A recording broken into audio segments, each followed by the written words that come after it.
Welcome to my channel commerce guide Ram sir. আজ আমরা শিখব ক্লাস 11 সেমিস্টার 2 এর single column cashbook bank column only এর প্রবলেম সলভ করব। প্রবলেমটা কি? Prepare a single column cashbook with bank column only of mister Lahiri.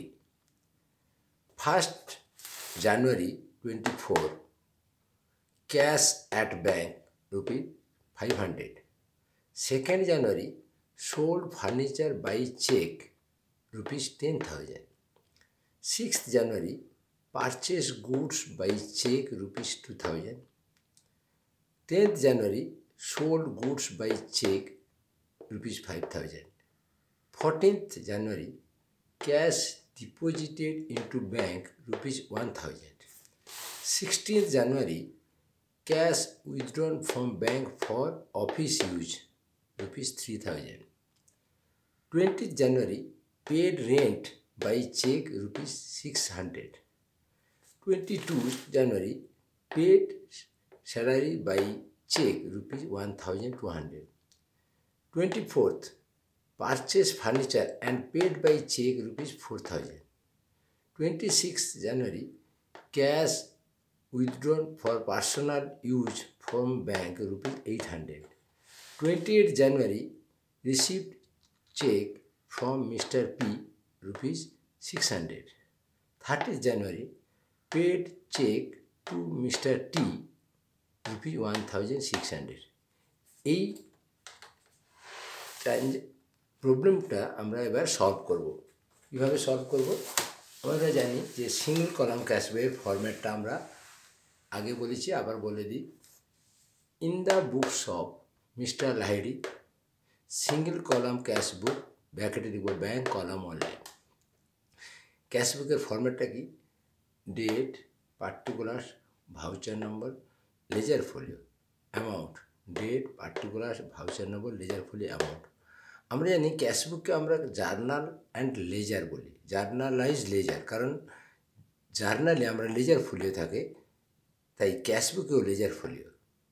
এবং ক্যাশবুকটা আমরা day by day cash transaction বা ব্যাঙ্ক ট্রানজ্যাকশানগুলো এন্ট্রি করি, তাই এগুলোকে জার্নাল বলি। আবার লেজার কেন বলি? লেজারে ডেবিট সাইড ক্রেডিট সাইড থাকে, টু বাই হয়, ব্যালেন্স সিডিবিডি হয়, তাই জন্য এটাকে আমরা লেজারও বলি। সেই জন্য ক্যাশবুককে বলা হয় জার্নালাইজ লেজার। এবার পোস্টিং করব। 1st January, balance BF 500. 2nd January, sold furniture. জার্নালটা কী ছিল?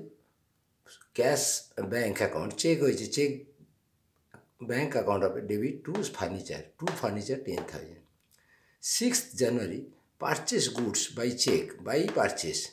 জার্নালটা ছিল কি? Purchase account debit to bank, তাহলে ব্যাঙ্কে এটা ব্যাঙ্ক অ্যাকাউন্ট, ব্যাঙ্কে by purchase 2,000.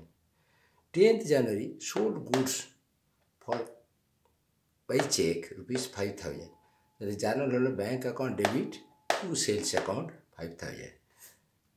14th January, cash deposit into bank. Journal কী ছিল? Bank account debit to cash, তাহলে ব্যাঙ্ক অ্যাকাউন্টে to cash 1,000.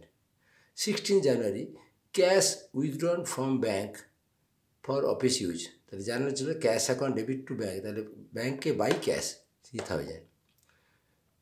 20th January, paid rent by cheque. তাহলে জার্নাল হলো কি? Rent account debit to bank, তাহলে by rent বলে 600. 22nd January, paid salary by cheque. Journal হলো salary account debit to bank, তাহলে by salary হলে ব্যাঙ্কে 1,200.